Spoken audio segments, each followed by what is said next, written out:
Buenas noches con todos. El día de hoy toca la exposición del doctor Miguel Canessa. Él es profesor también de la maestría en Derecho del Trabajo, enseña el curso de Comercio Internacional y Relaciones Laborales. Y de acuerdo a cómo él desee hacer su exposición, ustedes van a poder hacer las preguntas. Buenas noches. Gracias a Teresa y agradecer a la facultad la oportunidad de estar aquí con ustedes y a la Universidad de Salamanca, a Wilfredo Sanguinetti y a Guillermo por la oportunidad. El tema que quiero tratar el día de hoy, y lo pretendía hacer un poco más dinámico para el beneficio de todos nosotros, es el tema de la transformación del trabajo y nuevas formas de representación colectiva de los trabajadores en la empresa. La idea aquí es tratar de hacer un análisis un poco distinto al que ustedes han venido desarrollando. Tengo entendido que tanto Wilfredo como Guillermo parcialmente tocan los temas que voy a tratar, que vamos a ver esta noche, pero la versión o la visión que quiero presentarles a ustedes es una visión de un análisis más sociojurídico y económico, es decir, no quedarnos solo en la visión clásica del derecho. ¿Esto en razón a qué? Si hay algo que constantemente se modifica, se cambia, se transforma, es en la forma de producir o en la forma de prestar el servicio, es decir, en la materialización del fenómeno social de producir, ¿no es así? Cambia constantemente. Yo creo que el ejemplo más claro, y muchos de ustedes por la edad creo que tenemos cierta comunión con ello, era que cuando yo estudiaba en el colegio, recuerdo que conocía los trabajos que tenía que presentar en las clases. Tenía que escribir con una máquina, ¿no? Las máquinas de escribir, que eran antes grandes, pesadas, ¿no es así? Estamos hablando que eso era en la década de los 70s y parte de los 80s. Ahora es impensable que alguien redacte, aunque el organismo judicial hace unos años todavía tenía máquinas de escribir, pero eso evidencia un ejemplo muy claro de cuánto se transforman las cosas. Y eso es la transformación de ¿qué? De las fuerzas productivas, ¿no es así? La tecnología constantemente se modifica. Era otra idea muy clara, era impensable que uno podía tener un teléfono que se movilizase con él, es decir, lo que hoy conocemos como el celular o el móvil, ¿no es así? ¿Y cuánto les costaba a nuestros padres conseguir una línea fija en sus casas? La tecnología cambia. Entonces, hay un cambio constante en la forma de producir. Y el cambio constante se da en el espacio de la empresa. Es decir, la empresa es el lugar donde se producen las mercancías y donde se prestan los servicios. Es decir, ese espacio particular de la empresa en donde se conjuga el trabajo, el capital, la maquinaria, las herramientas y los insumos. Es en ese espacio justamente donde se desarrollan las fuerzas productivas. Eso habla entonces de ¿qué? Que la empresa está en constante cambio. Es más, si no está en cambio, se vuelve obsoleta, y sus rivales, sus competidores, ¿no es así?, lo sacan del mercado. Yo doy un ejemplo clarísimo. Ustedes recordarán la empresa Kodak, ¿no? Una empresa multinacional inmensa, especializada en cámara fotográfica, los rollos, etc. Gobernaba la economía mundial, era la empresa punta. Cuando apareció la tecnología digital y Kodak no se había adecuado o no había trabajado lo que iba a ser la revolución digital, entró en decadencia y casi desapareció, siendo una empresa exitosa. Entonces eso habla muy a las claras del significado de la empresa y los cambios tecnológicos dentro de ella. Lo penoso de ese proceso es que nosotros los laboralistas, y permítanme que constantemente tomo agua, es que no solemos analizar lo que ocurre en las relaciones laborales o lo que ocurre en la organización del trabajo o lo que ocurre en las empresas. Nos concentramos mayormente a discutir, ¿no es así?, las formas jurídicas que surgen del derecho al trabajo y nos olvidamos de los fenómenos sociales. Y son justamente los fenómenos sociales los que influyen y son inclusive determinantes en las futuras formas jurídicas. Digamos, algunas veces los laboristas vamos un paso atrás de las transformaciones que se dan en el mundo del trabajo. Muy bien. Con ese escenario, lo que yo pretendo presentarles esta noche es analizar las transformaciones en el mundo del trabajo. Reitero, no desde una perspectiva exclusivamente jurídica, sino de una perspectiva sociojurídica. Entonces, primero ver el fenómeno social. ¿Cómo es que se materializa el fenómeno social ante nuestros ojos? Tratar de analizarlo y sobre esa base recién discutir el tema en términos jurídicos. Por eso, la presentación va a tener 4 secciones, algunas mucho más extensas que la otra. La primera sección lo que va a abordar es lo que estamos señalando, es decir, cómo la transformación del trabajo se afecta a las empresas y a su propia organización. En segundo lugar, cómo esa transformación del trabajo ha afectado o viene afectando al derecho laboral. ¿Cuál ha sido el impacto sobre los trabajadores y sobre sus organizaciones y sobre los sindicatos? Hablar si existe una crisis del sindicalismo en referencia a esta idea de nuevas formas de organizarse y tratar de pintar una serie de conclusiones al respecto. Para ello, no tenía ningún problema de que me interrumpan si quieren hacer una pregunta o una inquietud, ¿ok? Y si soy demasiado rápido también señalármelo, ¿no? Unos problemas que tengo es que algunas veces hablo como una metralleta, muy rápido. ¿Perfecto? Esa es la idea. Bueno, comencemos entonces. Yo partía planteándoles esta definición de esta socióloga argentina Marta Novick sobre lo que es la organización del trabajo. Si ustedes se dan cuenta, aquí hay 3 elementos. Si bien habla de la organización del trabajo, habla de 3 elementos que por supuesto entre ellos se complementan. El primero son estos de los aspectos técnicos y sociales que deben darse al interior de la organización del trabajo, ¿no? De qué forma intervienen en la producción. En segundo lugar, está planteado en la relación ya entre las personas, trabajadores, empresarios, ¿no es así? ¿Con quién? Con las máquinas, o con los instrumentos, o con las herramientas. Y en tercer lugar, que eso ya es algo que nos parece y lo entendemos muy bien, es este conjunto de reglas y normas para ejecutar la producción. En el plano jurídico lo solemos señalar que es al reglamento interno de trabajo, pero no solo eso, sino todas las directivas que los empresarios para producir la mercancía o el bien implementan. Entonces, son 3 aspectos que definen la organización del trabajo. Y no solo este, que es en el que los laboralistas nos solemos solo enfocar. Bien. Uno de los pilares de la forma científica de organizar el trabajo fue este hombre, Frederick Taylor. Frederick Taylor, y de ahí viene el término taylorismo, ¿no? Frederick Taylor era un ingeniero mecánico y economista norteamericano, ¿no? Que trabajaba en la industria textil. Este hombre fue el primero que introdujo una organización científica en el trabajo. ¿Por qué? ¿Cómo se producía hasta mediados del siglo XIX, ya casi en el proceso de la segunda revolución industrial? En general se producía, ¿no?, con pequeños equipos de una manera artesanal, en el cual solo cuando se acababa de producir la mercancía es que se iniciaba la producción de una nueva mercancía. Esa es la forma de trabajar. Entonces, en esa lógica, las empresas lo que buscaban era extender lo máximo posible la jornada de trabajo, porque cuanto más se extendiese la jornada de trabajo, más mercancías podían producirse. Eso les explica a ustedes inmediatamente por qué la lucha de los obreros de los países capitalistas fue el primero, es establecer un límite máximo a la jornada. ¿Cuáles son las pautas que Taylor plantea? En primer lugar, eliminar los tiempos muertos en la producción. ¿Qué son los tiempos muertos? Como yo les señalaba, si es un trabajo artesanal, si este trabajador cumplía la parte de la mercancía que le correspondía elaborar, dejaba de trabajar. Y le correspondía al otro compañero continuar con la labor.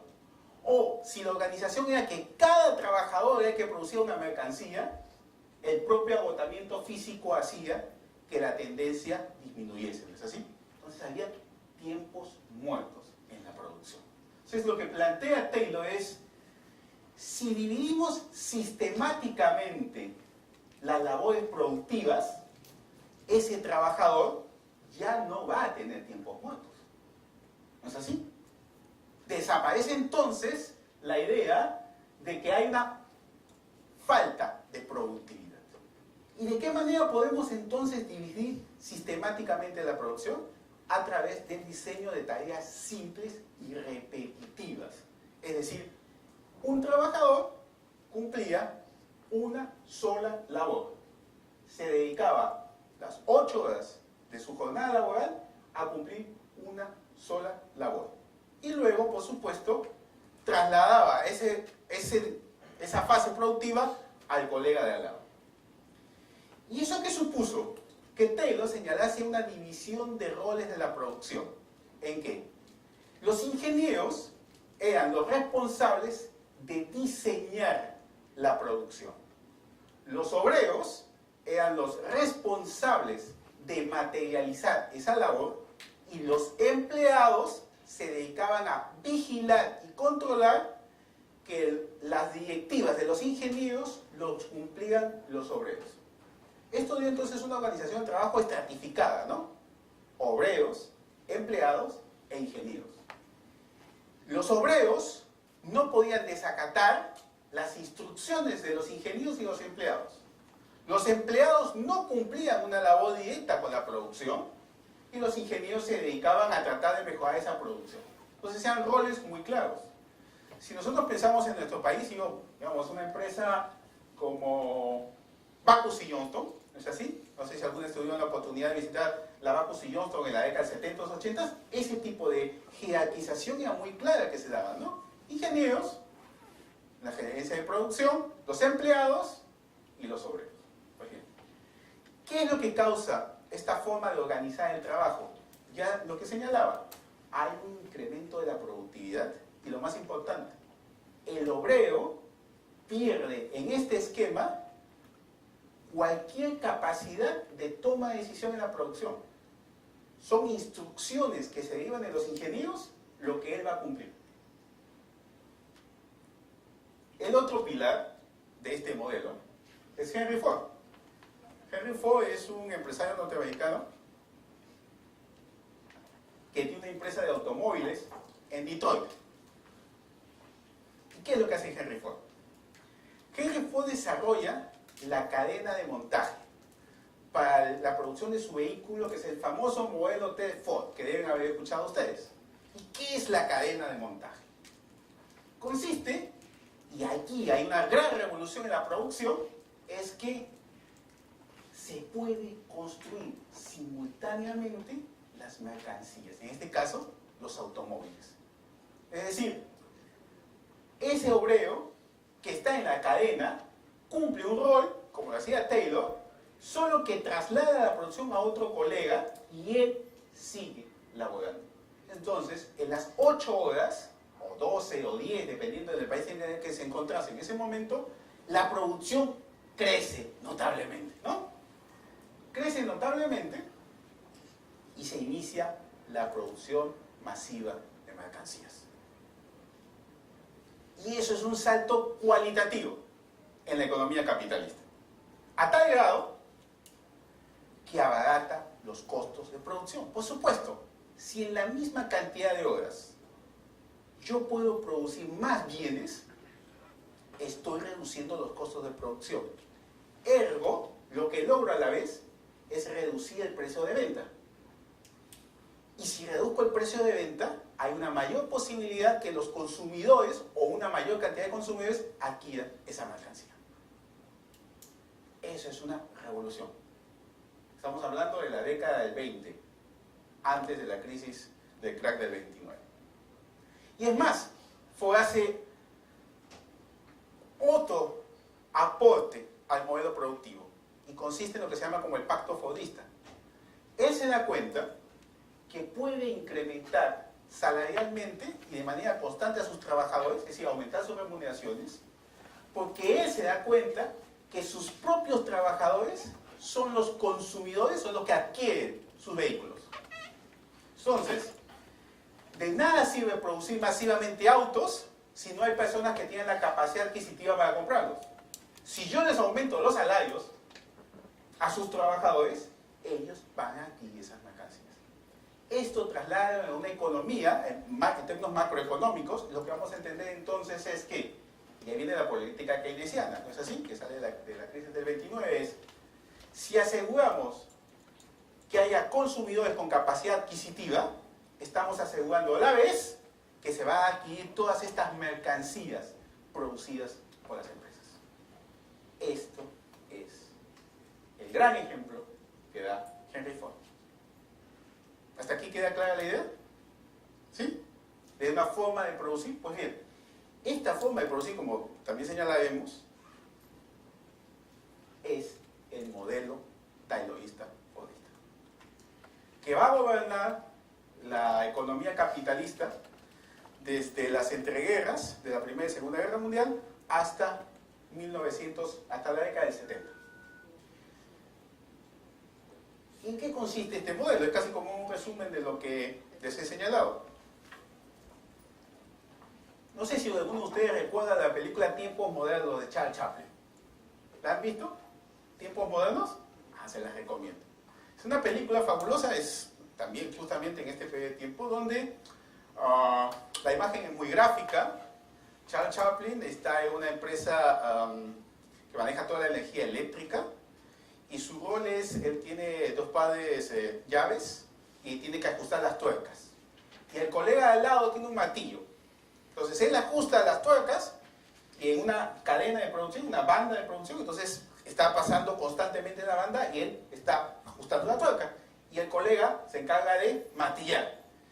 Y la película muestra cómo hay que es el que aparece, es el propietario de la empresa, es el que define el ritmo de trabajo. ¿De qué manera? Señalando cuán rápido debe ir la banda. Entonces hay un momento en que el pobre Charles Chaplin se vuelve loco, porque es tan rápido que él no puede ajustar las tuercas. ¿No es así? Eso es el mejor ejemplo del modelo taylorista fordista. Pues bien, es entonces esta separación que ya señalaba entre ingenieros y obreros. Hay una reglamentación muy estricta sobre cuáles son las tareas, el método de trabajo. En otras palabras, el obrero simplemente tiene que ejecutar lo que se le dice. No plantea ningún tipo de posibilidad o alternativa de mejorar la producción. Eso le corresponde a los ingenieros, ¿no? Y toda la medición del trabajo está cronometrada, de tal forma que todo está estandarizado y puede darse una producción en masa. El problema es que el ritmo de producción tiene que ser tan fuerte que ese trabajador que solo se dedica a esa tarea simple entiende o interpreta que su labor es embrutecedora. ¿Se pueden ustedes imaginar? Imagínense, digamos, si entramos en una empresa, o pues una empresa gaseosera, trabajadores que se sentaban en las plantas. Ustedes han visto, ¿no?, que las bebidas tienen que tener justo un nivel de líquido, ¿no es así? Entonces, ¿qué ocurría con las empresas gaseoseras? Llegaban las botellas, se lavaban las botellas y pasaban por una plancha y con luces, y ellos se sentaban y tenían que ver que la botella estuviese completamente limpia. ¿Ok? Ustedes pueden estar probablemente los 15 primeros minutos concentrados y pueden efectivamente verlo. Pero si están sentados ahí horas de horas, pueden... Y eso que no es ningún ejercicio físico, ¿no? Ya no hablo de un ejemplo físico. Y luego ahí, cuando terminan de estar llenadas las botellas, vuelven a pasar por otra sección, igual la misma estructura, y ellos tienen que fijarse de que el nivel de la botella sea homogéneo. Si está muy baja o está muy alta, tienen que retirar la botella. Eso estamos hablando que es la forma de producir. No necesito decirles a ustedes otro tipo de trabajo manuales mucho más difíciles, ¿no? Hay entonces una cultura instrumental y de obediencia, jerárquico, ¿no es así? En donde las órdenes es lo que gobierna la productividad. Y en ese esquema, por supuesto, hay una comunicación vertical. Es una comunicación vertical y jerarquizada entre el empresario, los ingenieros y los trabajadores. Y eso habla de la conflictividad laboral. ¿Sí? Cuando nosotros estudiamos Derecho del Trabajo y nos hablan del conflicto laboral, ¿no es así? Una de las causas es por la forma como se produce, altera una situación en la cual se dan las condiciones para que la conflictividad laboral sea mucho más fuerte. Y como ya señalaba, este modelo taylorista-fordista gobierna la producción occidental hasta la década de los 70. Es la forma de producir en los países como Estados Unidos, Canadá, Europa Occidental, Australia y en algunas empresas de América Latina. Pero ¿qué ocurre? Se produce la crisis económica de los 70. No sé si ustedes se acordarán de qué fue lo que pasó en la década de los 70. ¿No? Toda la energía, mejor dicho, la energía que solíamos utilizar era la energía que venía de los hidrocarburos, ¿no es así? Del petróleo.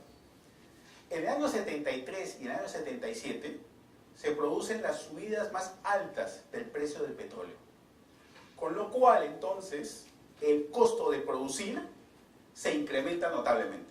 Entonces, las empresas comienzan a tener problemas. Estamos hablando por dar un ejemplo, de Europa Occidental, del estado de bienestar. ¿No es así? Ustedes conocen lo que es el estado de bienestar.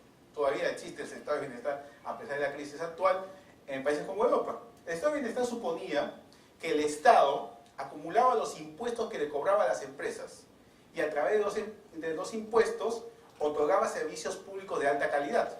Escuelas públicas, hospitales, seguridad, justicia. Ese es el rol del Estado. Entonces se le llama a este esquema el estado de bienestar. Pero ¿cuál es el punto clave? Es el mantenimiento de estos servicios públicos. Y el mantenimiento solo se logra con una alta presión tributaria. Pero en el momento en que las empresas comienzan a tener problemas, porque sus utilidades disminuyen, porque el gasto de los costos productivos son demasiado altos, comienzan a cerrar empresas, comienzan a despedir trabajadores. Eso significa que el peso sobre la seguridad social, pues estamos hablando que ellos tienen seguro de desempleo, se incrementa. Entonces el Estado tiene que gastar más dinero para poder mantener a todos esos desempleados y a la vez comienza a recibir menos recursos fiscales. Con lo cual, ¿cuál es la respuesta de los estados? Muchas veces es la inflación, lo que nosotros vivimos en la década de los 80. Comienzan a imprimir billete, ¿no es así? Y comienza a desmoronarse en los 70, entonces la forma como se produce. Y con ello el modelo keynesiano y el pacto fordista. Por supuesto, y ya lo señalamos al principio, la idea es buscar respuestas, ¿no es así?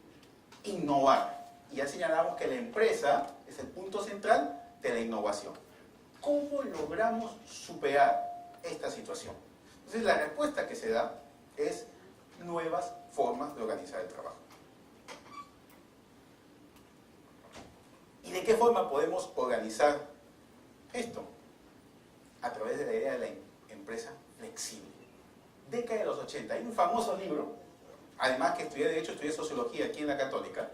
En 1981, fíjense, en 1981 se publica un libro, se llama La Segunda Ruptura Industrial, escrita por Sabel, ¿no? Y en la Segunda Ruptura Industrial, ellos plantean un análisis de que las empresas, la pequeña empresa italiana de los distintos industriales, ¿no?, eran capaces de ser más competitivos que las grandes empresas. ¿En razón a qué? A que eran mucho más flexibles en la producción. Entonces se establecían entre esas pequeñas empresas italianas alianzas productivas para colocar en el mercado internacional. Entonces la idea, ¿cuál era? Esa lógica de la pequeña empresa era dividir e independizar las fases de producción. Claro, si el modelo fordista taylorista nos habla de grandes cadenas, ¿no es así?, de producción, la idea de la gran empresa que tiene que controlar toda la fase de producción, aquí la idea es contraria, es independicemos las fases productivas. Y un ejemplo muy claro que lo vivimos en nuestro país, que seguro algunos de ustedes puedan reconocer. Las empresas tenían secciones que se dedicaban a la limpieza.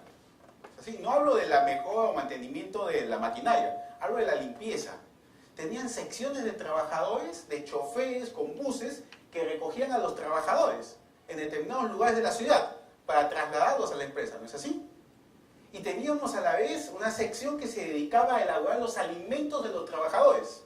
¿Por qué? ¿Cuál era la idea que estaba detrás de toda esta lógica? Era asegurar que estuviese el personal a las 8 o 7 de la mañana que entraba el turno de trabajo, ¿no es así? Pues había movilidad. 2, que hubieran los alimentos en el momento en que se diese la pausa para que comaran los alimentos y estuvieran organizados en equipos para que la producción no se detuviese. Y para eso habría entonces que tener trabajadores que tuvieran lista en la cocina los alimentos para esos trabajadores. Y por supuesto la limpieza de todos esos locales. Esto se producía. Entonces la lógica era esa. Asegurar todo el proceso productivo. Pues bien, aquí cambia con la empresa flexible. La idea es, no. Si dividimos e independizamos las fases productivas, podemos estar en mejores condiciones para competir. Y el siguiente paso, que ustedes ya lo están pensando, es, si yo logro dividir las fases productivas y todavía conservo el control de la producción, lo siguiente es que puedo externalizar. Es decir, puedo dejar en manos de un tercero para que ese tercero, esa empresa subcontratada, pueda realizarlo. Y eso ha dado forma a 2 tipos de empresas que en la actualidad son hegemónicas. La empresa red y el grupo de empresas. ¿Preguntas hasta aquí? ¿Está todo claro? ¿Se entiende? ¿Sí? Pues bien. Entonces, esto es década de los 80.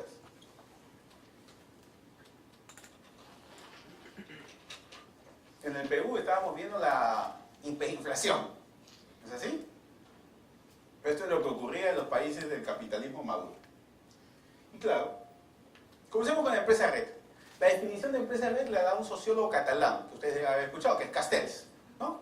Y Castells lo que él dice es que hay tipos predominantes de descentralización productiva. Y ojo, que los términos que se utilizan para nosotros los que somos hispanohablantes son justamente muy descriptivos, ¿no? Cuando hablamos de descentralización, no es lo mismo que desconcentración. Entonces, ¿qué es esto de la descentralización productiva? A ver, en primer lugar, que hay 2 tipos predominantes.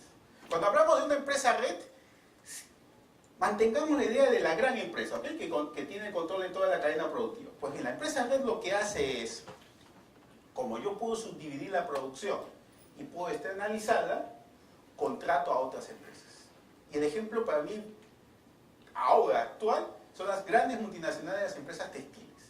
¿En qué consiste? Una empresa, puede ser Nike, Adidas, etc. Lo que hace es, Nike contrata a una empresa en algún lugar del mundo que le diseña las prendas de vestir. Contrata a otra empresa que se encarga de comprarle el hilo, el algodón y el tinte. Y luego, con el diseño de la prenda y con los insumos, subcontrata a otra empresa en otro lugar del mundo, digamos Centroamérica, que es una maquila, y le remite estos materiales y le solicita que haga las prendas de vestir. La maquila lo produce, se lo remite a la empresa principal y esta empresa multinacional tiene una cadena de red de distribución y coloca el producto. Y ustedes pueden encontrar un polo Nike ahora que se va a jugar el mundial, ¿no es así? Y lo encuentran en todos los lugares del mundo. Eso es una empresa red. Y ustedes se preguntan, ¿y cuál es la actividad principal de esa empresa red? Se supone que una empresa textil es la elaboración de la prenda de vestir, ¿no es así? Entonces, ¿qué? La empresa principal es la maquila. La maquila que está en México, que está en Centroamérica, o que está en China, o que está en Surcorea. Y Nike es americana, o Adidas es alemana. Se rompe, ¿no es así? La idea de cómo interpretábamos las relaciones laborales. Esa es una forma. La otra forma de las empresas red no es una externalización en sentido estricto, sino es yo subcontrato a otras empresas para que esas empresas me proporcionen trabajadores para que laboren en mi propia empresa. sea porque sean actividades complementarias, sea porque sean actividades especiales, específicas, o inclusive actividades principales. Entonces, esos son los dos tipos de empresa red que hegemónicamente existen hoy día en el mundo. ¿Cómo puedo descubrir o tratar de establecer, y acá ya un análisis jurídico, cómo puedo identificar cuando hay una externalización, no es así, con el primer supuesto, y cuando no en el segundo? Es decir, podemos utilizar, por supuesto hay matices, en que en el primero hay una obligación de hacer, ¿no es así? Sí, cuando estamos en este espacio, las maquilas están obligadas a hacer ¿qué? Hacer las prendas de vestir, las empresas que diseñan, a diseñar la prenda de vestir, etc. Mientras que aquí, la obligación en el segundo caso es una obligación de dar. En este caso es una obligación de proporcionar trabajadores a esa empresa. Pero en ambos estamos en una cadena productiva de subcontrataciones. Por supuesto, y reitero, estos son dos modelos y en el medio hay una serie de matices, ¿no? No necesariamente todas las empresas encajan. Estos son modelos tipo, si podríamos utilizar el término de Weber en este caso. Entonces, este es el. ¿Y qué pasa con los grupos de empresas? Con los grupos de empresas lo que tenemos es una empresa matriz, ¿no? Que articula todo el proceso productivo de otras empresas. A favor de, por supuesto, la empresa principal, la empresa matriz, ¿no? Entonces, y vamos a ver después, comparando uno u otro, la empresa red con el grupo de empresas, qué características tienen en común y cuáles no. Entonces, aquí lo que tenemos es una empresa matriz, podemos hacer como imaginar un dibujo, que hay un círculo alrededor, ¿no es así? Y es la empresa matriz la que le establece las actividades que deben cumplir las otras demás, las otras pequeñas empresas o medianas empresas en el proceso productivo. ¿Cuáles son las diferencias entre la empresa red y el grupo de empresas? Fíjense. Primero, que cuando hay una empresa red, lo que tenemos es una relación contractual, ¿no? A través de estos contratos con la otra empresa. Mientras que en el caso del grupo de empresas es una relación societaria, es decir, la empresa matriz de alguna forma tiene un control del capital, mayormente accionariado, de esas constelación de pequeñas empresas. Segundo lugar, por supuesto, si hay una relación contractual, estamos hablando de empresas independientes. Entonces es una relación intraempresarial. Mientras que en el segundo caso tenemos una relación interempresarial, porque forman parte del grupo. Pero, si nos quedamos con la visión jurídica, podemos decir, vaya, ¿existe el derecho del trabajo? ¿Puede cumplir algún rol ahí? Si nos manejamos bajo ese criterio, pues resulta difícil. De ahí la famosa polémica de la crisis del derecho del trabajo, de ahí la idea de qué tipo de regulación se debe dar con los trabajadores autónomos, dependientes económicamente, etcétera, etcétera. Pero no, yo les propongo algo.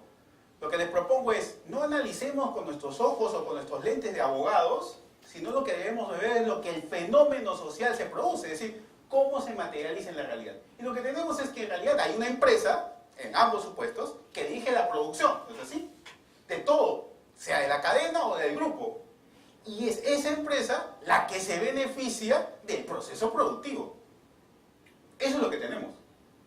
En cualquiera de los esquemas, vamos a encontrar una empresa que organiza el proceso productivo, lo controla y se beneficia de él. Y eso no es que sea malo, eso es lo que siempre las empresas hacen. ¿No es así? Porque claro, la lógica de una empresa es producir una mercancía o un bien que sea competitivo en el mercado. Y si esa es la mejor manera para ser competitivos, recuerden, el fenómeno social siempre va delante del derecho. El derecho siempre va a estar detrás, un paso atrás o medio paso atrás del fenómeno social.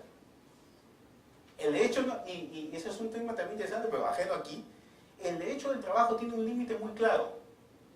Si es que quiere el derecho del trabajo, es no destruir la lógica de la acumulación de capital.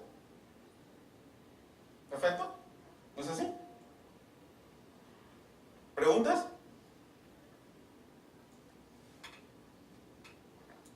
estoy aburriendo, ¿no? Bien. Entonces, surge en ese escenario el modelo Toyota. Y eso creo que ustedes lo han escuchado, ¿no es así? Famoso toyotismo, el modelo Toyota. Bueno, Toyota, una empresa japonesa que antes, cuando acabó la Segunda Guerra Mundial, destruyó Japón, era una empresa textil. Y se transforma en una empresa de producir vehículos, autos. Y hay una serie particular. Estamos hablando que es un modelo que se viene materializando desde la década del 50. Es decir, simultáneo al momento en que el modelo taylorista-fordista es el gran victorioso en la forma de organizar el trabajo. ¿Sí? Perdón, ese es un ejemplo claro de que los modelos no es que aparece uno, llega a su hegemonía y cae en decadencia y aparece recién otro. No, son procesos simultáneos que se dan. ¿En qué consiste este modelo Toyota? Primero, fíjense cómo va a darse, en términos dialécticos, la antítesis del modelo taylorista-fordista. En primer lugar, lo que tenemos es una polivalencia en funciones. Es decir, la idea no es que el trabajador haga una labor simple y repetitiva, sino que sea capaz de hacer varias labores productivas entre sus tareas. Entonces, que sea polivalente. ¿Es así? ¿Y eso qué hace? Que los puestos de trabajo jerarquizados se rompan. Porque ese trabajador ya no solo va a cumplir como en la película de Chaplin, que se encarga de ajustar las tuercas. Va a poder ser capaz de hacer mucho más, ¿no es así?, que esa labor simple y repetitiva. Pero claro, si ese trabajo es polivalente, va a tener una participación mucho más activa en el proceso productivo. Se necesita un trabajador, y lo estamos viendo, que sea capaz de tomar decisiones en el propio proceso productivo. A diferencia del modelo taylorista, que era el ingeniero el que decidía. Yo doy un ejemplo muy claro. Tuve la oportunidad de participar en negociaciones colectivas aquí en el país. Estamos hablando inclusive dentro del periodo de Fujimori, donde las relaciones laborales eran tan buenas, que en la mesa de negociaciones los trabajadores de la comisión de pliego le decían al gerente de recursos humanos cuando una máquina se iba a malograr. Porque ellos notaban inmediatamente que por estar en contacto directo con la máquina, esa máquina se iba a malograr. Entonces se paraba la producción, o inclusive por el tipo de trabajo, sin parar la producción, podían arreglar la máquina. Entonces la capacidad del trabajador, y lo más importante, es que la empresa valora esa capacidad de producir. Este es el modelo Toyota. Claro, si tenemos relaciones estructurales jerarquizadas, resulta difícil, ¿no es así?, que ese trabajador pueda sentirse cómodo para señalarlo. También en el país pude participar en negociaciones colectivas donde escuché cosas como las que voy a contar. Trabajadores de una empresa cervecera que también le señalaban cómo mejorar la producción a la empresa. Y escucharle al gerente de recursos humanos decir, eso cava la autoridad de los ingenieros. Los ingenieros saben cómo debe producirse. Y lo que ustedes están señalando es socavar esa autoridad. Una mentalidad taylorista-fordista, ajena a la realidad que ya se vivía en ese tiempo. Felizmente ese gerente de recursos humanos ya le tocó, se jubiló. Pero, me explico, porque hay una visión clara. El obrero no tiene desde esa visión una capacidad o inteligencia productiva, no estoy refiriendo en el plano personal, sino en el plano productivo, para poder plantearle a los ingenieros modificaciones al proceso productivo. Claro, entonces esto nos habla de cooperación entre trabajadores y nos habla de comunicación horizontal. El mejor ejemplo de Toyota, imagínense esto, Toyota tenía hace unos años 40.000 trabajadores. ¿Qué le pedían a los trabajadores? Que cada uno, una vez al mes, elaborara una idea para mejorar la producción. Eso significaba que Toyota tenía 40.000 ideas para mejorar la producción mensualmente. 40.000 ideas. Y por supuesto, otorgaban premios, etcétera, etcétera. Es una lógica completamente distinta al modelo taylorista-fordista. Entonces, esas son las transformaciones de la empresa desde el punto de vista del trabajo. ¿Preguntas?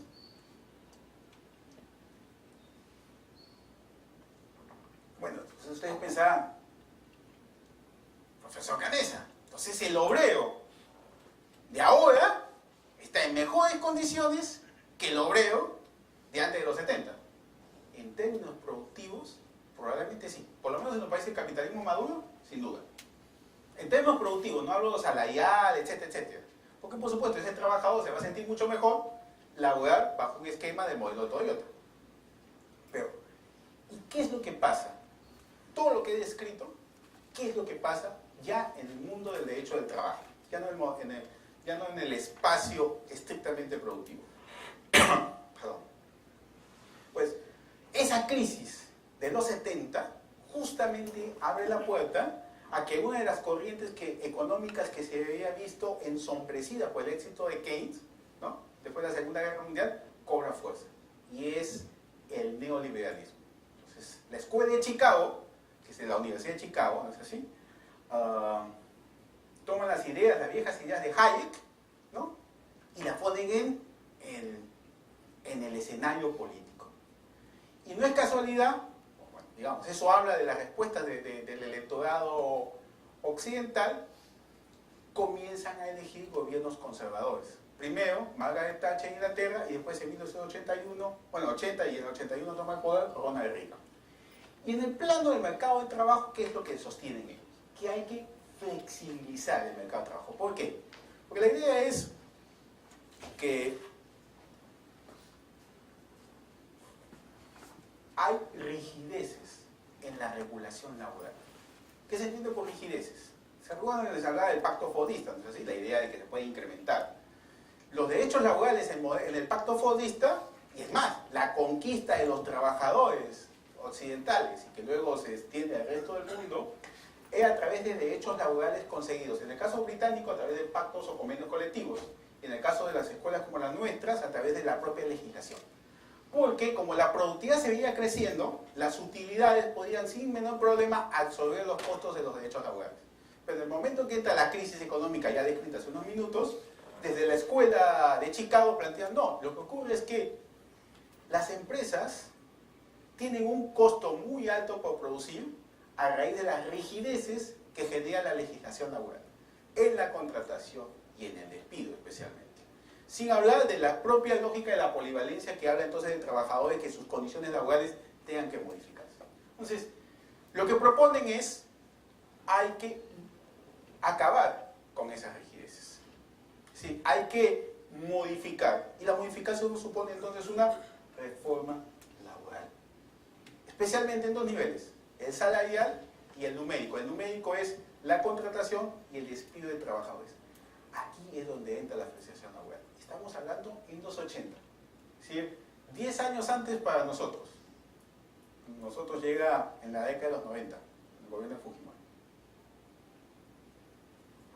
Se producen grandes reformas laborales en los países capitalistas. Y ahí el mejor ejemplo es, los invito a que conozcan la famosa huelga de los mineros que le hacen en Gran Bretaña a Margaret Thatcher. Es más, ustedes saben que va a haber elecciones en Escocia, ¿no?, para ver si se separan de Inglaterra, ¿no? Los escoceses son justamente los mineros, y uno de los elementos, una de las cuerdas que le tocan los nacionalistas en Escocia para que se independicen, es recordarle la famosa huelga minera que tuvieron y que Margaret Thatcher lanzó a la policía del ejército para derrotar la huelga. Pero bueno, eso nos habla que sí, hubo toda una lucha en los 80 de los trabajadores respecto a la flexibilización laboral, ¿no? Muy bien. Acá utilizo a un sociólogo, y de nuevo, en vez de traerles, porque de alguna manera estos temas seguro que ya lo han trabajado esta semana y la semana pasada, un sociólogo francés, Robert Boyer. Y Boyer lo que dice es, la flexibilización tiene un concepto funcional. Es decir, tiene diversos aspectos y dependiendo de la política laboral se seleccionará una o más de ellos. ¿Y qué es lo que plantea en esta definición Boyer? En primer lugar, lo que ya hemos descrito. Hay una respuesta flexibilizadora desde la propia organización del trabajo en la empresa. Es lo que él llama la empresa flexible. También es una flexibilización salir de ese trabajador fordista y pasar a este trabajador polivalente, que es capaz de modificar, mejor dicho, puede participar en diversas tareas productivas. Un tercer ejemplo de esa flexibilización es la reforma laboral. Y tal vez aquí ha sido uno de los problemas con nosotros. ¿Sí? En el Perú hemos identificado que solo se entiende por flexibilización laboral lo que fue la reforma laboral. Yo no sé hasta qué punto, por lo menos en los 90, hubo un esfuerzo por una empresa flexible y un trabajador polivalente. Es un tema interesante que también he trabajado, pero que este no es el lugar para discutirlo, pero los invito a hacer una reflexión al respecto, ¿no? Y bueno, y finalmente, hablar de los salarios en función de la productividad y la reforma fiscal. Entonces, eso es cómo se entendió la flexibilización laboral. Si ustedes se dan cuenta, son características funcionales, ¿es así? Es mucho más amplio de lo que nosotros solemos entender o identificar con la flexibilización laboral. Así entonces, ¿cuál es el esquema de la flexibilización laboral? Y acá regresamos al derecho. Y disculpen si a cada rato soy como estos, no sé si ustedes han tenido la oportunidad de ver teatro chino, ¿no? Que tienen diversas ropas, o tienen máscaras, ¿no? Entonces me pongo la cara de sociólogo, me la quito y me pongo la de derecho. Pues ahora me la pongo de derecho. ¿Y cuál es? ¿Cuál es la racionalidad que gobierna la economía? Es la racionalidad que se llama la racionalidad formal o la racionalidad instrumental, ¿es así? Que todos tenemos ese chip, costo-beneficio. Es decir, en función a los costos que me suponga una actividad y a los beneficios esperados de esa actividad, de esa acción, tomo la decisión si hago o no hago la acción, ¿no? Mejor ejemplo es tomar un taxi en Lima, ¿no? Evalúo, ok, ¿qué me dice el mercado? Yo vivo al final de la avenida Canadá. ¿Cuánto cobra un taxi de aquí? Como si yo tomo taxi todos los días hasta allá, cobra 12, 13 soles. Entonces, voy con un taxista, lo detengo y le pregunto, voy a la Universidad Católica, ¿cuánto me cobras? Entonces, si el taxista le dice 20 soles, usted dice, no. Y es más, ya no negocio con él porque este está exagerando, ¿no? Costo-beneficio. Para otro taxista y me dice 15. Ajá. Si el mercado, porque yo conozco lo que dice el mercado, porque yo tomo el taxi todos los días o casi todos los días, es 13, puedo negociar con él. ¿No es así? Y si el taxista me dice 12 y yo le digo 10, sabiendo que el mercado dice 13 y el taxista dice sí, feliz de la vida, me va con el taxi, claro, el taxista pues se siente engañado tal vez, ¿no? Esa es la racionalidad instrumental. Costo-beneficio. Pero lo que le pasó a un amigo ayer, no se dio cuenta que tenía una reunión a las 4 de la tarde en el Ministerio de Transporte y Comunicaciones y eran 10 para las 4. Tengo que tomar taxi, el tráfico es una porquería, pero casi no tengo tiempo de negociación. Él estaba en el centro de Lima, el Ministerio de Transporte y Comunicaciones está en Breña. ¿Cuánto cuesta un taxi? 7, 8 soles. Pero estaba desesperado. El taxista le dice 12. Se subió. Porque ¿cuál era el costo? ¿12 soles o perder la reunión? ¿Ok? Esta es la racionalidad que gobierna las acciones humanas en el marco económico, que todos nosotros tenemos. ¿Esa es la racionalidad del derecho? No. La racionalidad del derecho es una racionalidad axiológica, es una racionalidad material. Cuando estudiamos, creo que casi todos ustedes son abogados, ¿no es así? Cuando estudiábamos introducción al derecho, ¿qué nos hablaban? De los valores, ¿no es así? Los valores que sostienen todo el ordenamiento jurídico. La libertad, la igualdad, la seguridad, la justicia. Y que sobre esos pilares aceptados socialmente hemos elaborado las normas. Y las normas responden justamente a esos valores. Entonces, por eso se habla que el derecho es gobernado era gobernado por valores axiológicos. Entonces, cuando discutíamos el salario mínimo, los economistas no entendían. Porque los economistas dicen, disculpe, si usted pone un salario mínimo, lo que provoca, es lógica, entonces así, es que va a distorsionar el precio fijado por el mercado. El mercado, a través de la oferta y la demanda, es el que mejor asigna recursos y el que puede establecer cuál es el salario de ese trabajador. Si usted pone un salario mínimo, lo que va a provocar va a distorsionar el mercado. Todos los trabajadores, es así, todos los trabajadores con baja calificación son los que reciben el salario mínimo. Las empresas no son capaces de poder pagar el salario mínimo, entonces ¿qué van a hacer? Van a pasar a la economía informal, ¿no? Entonces el salario mínimo, nos dicen muchos economistas, incentiva la economía informal y desincentiva la formalización. ¿No? ¿No hemos escuchado eso y lo siguen diciendo? Nos lo dijeron en los 80, nos dicen en los 90, nos dicen ahora y siempre. ¿No es así? Porque es la racionalidad instrumental. Pero si un abogado le dice, disculpa, lo que ocurre es que el salario mínimo tiene como objetivo asegurar que tenga un ingreso para por lo menos satisfacer sus necesidades básicas. Entonces el economista, ¿qué es eso? Porque claro, hay la idea de que todos somos personas, ¿no? Que tenemos necesidades que nosotros no creamos, sino que nuestra propia condición humana nos las genera, ¿no es así? No es que yo tenga hambre, sino que necesito comer, si no, no puedo vivir, ¿no? Entonces la idea del derecho es, si aseguramos que estas personas, por trabajar, tengan un ingreso que les permita adquirir bienes para satisfacer sus necesidades básicas, eso es el salario mínimo. ¿Se dan cuenta la diferencia abismal entre una racionalidad y la otra? Y el poco espacio de diálogo. Pues bien, la flexibilización lo que provoca es que esa racionalidad axiológica se vea socavada. Se vea socavada porque la idea es ahora que la racionalidad económica es la que debe gobernar el derecho del trabajo. Y a partir de ahí se cuestiona el carácter tutelar del derecho al trabajo. Aquí ya no es la protección del trabajador, sino el principio de eficiencia económica. Y el profesor Monedero, no sé si ustedes han tenido la oportunidad de escucharlo o de leerlo, habla de que desde la flexibilización laboral asistimos a un nuevo derecho, el derecho flexible del trabajo. Ya no es más la racionalidad axiológica la única que gobierna el derecho al trabajo, sino que es el principio de eficiencia económica.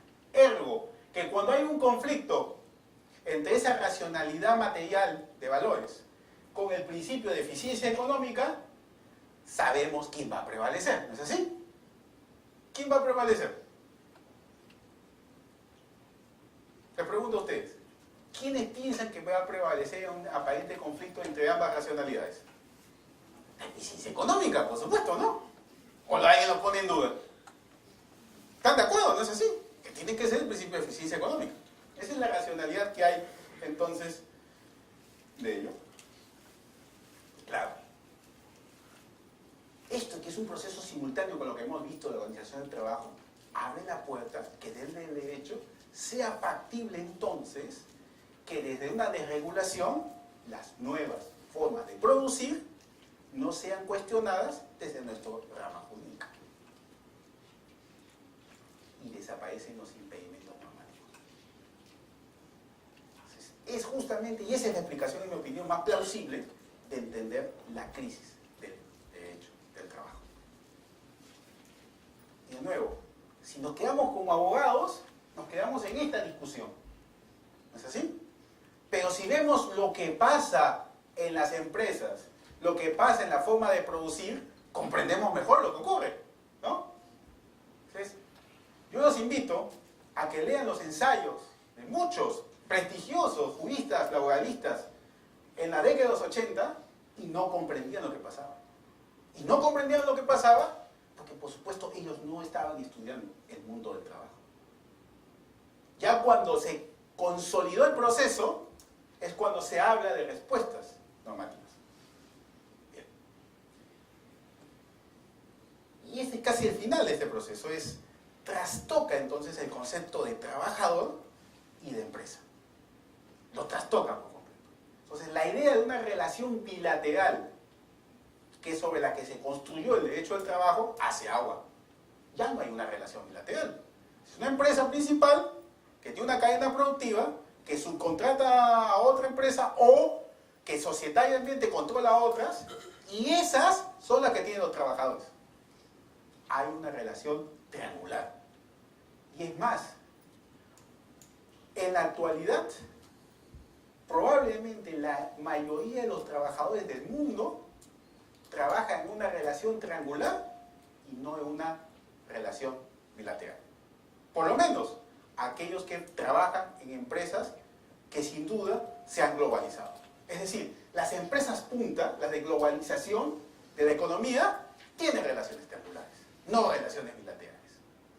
Si el derecho del trabajo sigue o pretende seguir respondiendo a una relación bilateral, no va a dar respuestas apropiadas, aún con el derecho flexible del trabajo. ¿Preguntas?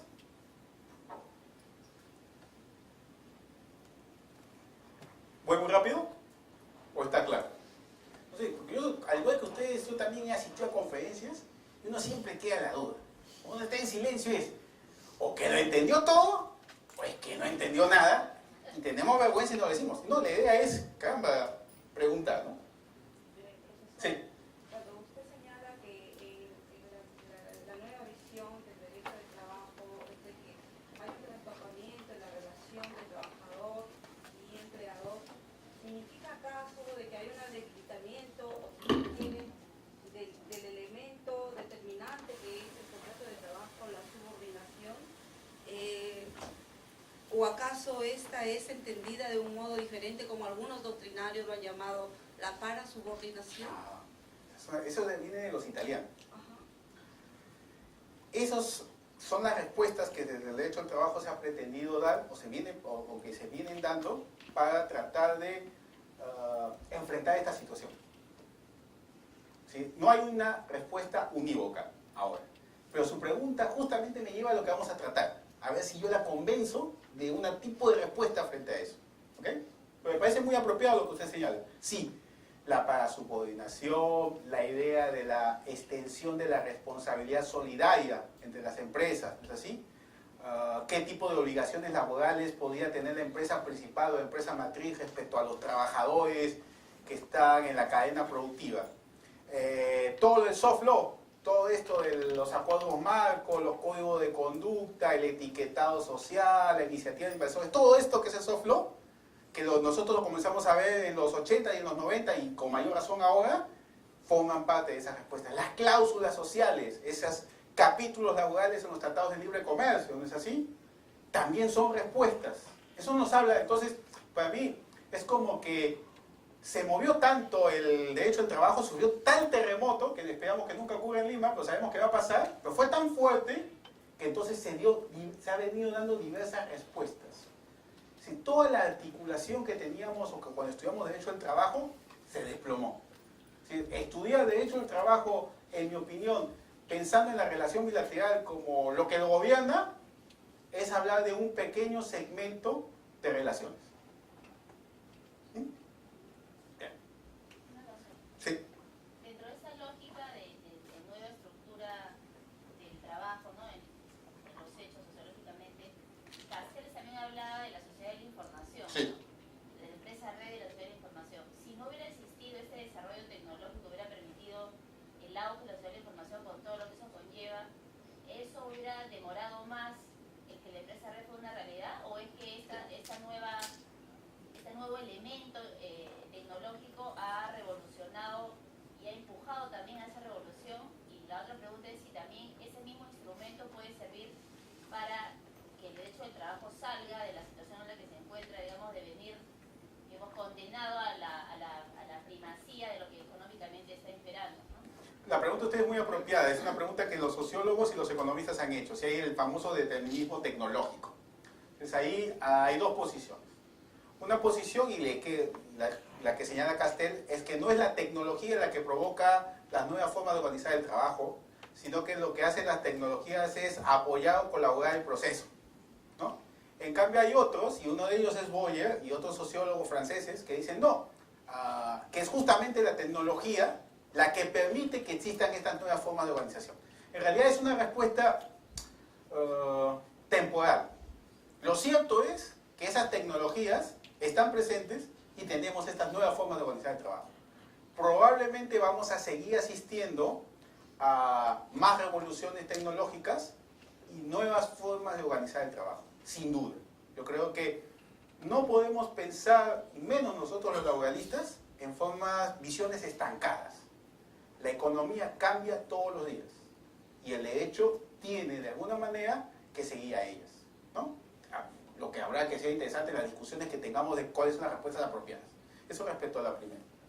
¿Me repite lo segundo? Lo segundo, si es que aprovechando estas herramientas tecnológicas, esta revolución tecnológica, el derecho de trabajo a nivel de negociación colectiva, de sindicatos,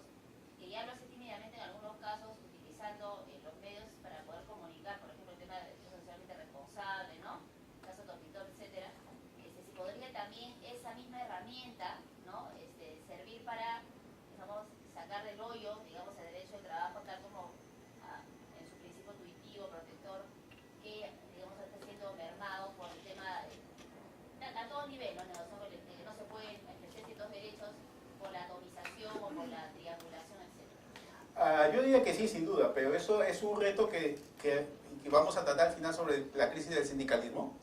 Es hasta qué punto los sindicatos también son capaces de darse cuenta de los cambios. Si a los laboralistas les ha costado trabajo, a los trabajadores, más allá de que están inmersos en el propio proceso productivo, también muchas veces a ellos les resulta difícil dar respuesta. Entonces yo tengo la sensación que hay como una añoranza a lo que fue el pasado, que tampoco es que fue bonito o tan precioso, pero les parece mejor, ¿no? Entonces la idea es casi, y hago un ejemplo, en Ecuador está prohibida la tercerización, ¿no? Para mí eso, bueno, también es una respuesta nacional, ¿no? Pero bastante difícil que sea realista. Es decir, la descentralización productiva ha llegado para quedarse. Quien se imagina que podemos retroceder, es como, ¿recuerdan ustedes por historia de que cuando la máquina apareció y comenzaron a despedir trabajadores, los trabajadores comenzaron a destruir las máquinas? ¿No es así? Pero las máquinas estaban ahí y seguían estando. Entonces yo creo que sí. Las respuestas que se vienen dando, y eso es un poco también nos explica por qué ahora se habla de derechos humanos laborales. Si usted se da cuenta, la lógica de la relación bilateral o inclusive triangular del derecho al trabajo se desvanece cuando hablamos de derechos humanos. En derechos humanos hablamos, ¿quién es el titular del derecho? La persona humana. Aquí no interesa, ¿no es así?, qué tipo de relación tenga. Basta que sea una persona que trabaja, autónomo, subordinado, para subordinado, lo que usted quiera, ya está protegido por los derechos humanos. Por eso hay ese esfuerzo, ¿no es así?, por la falta de respuesta del derecho al trabajo, que ahora veamos la Corte Interamericana, ¿no?, que veamos la Corte Europea de Derechos Humanos, que veamos los órganos de control en derechos humanos.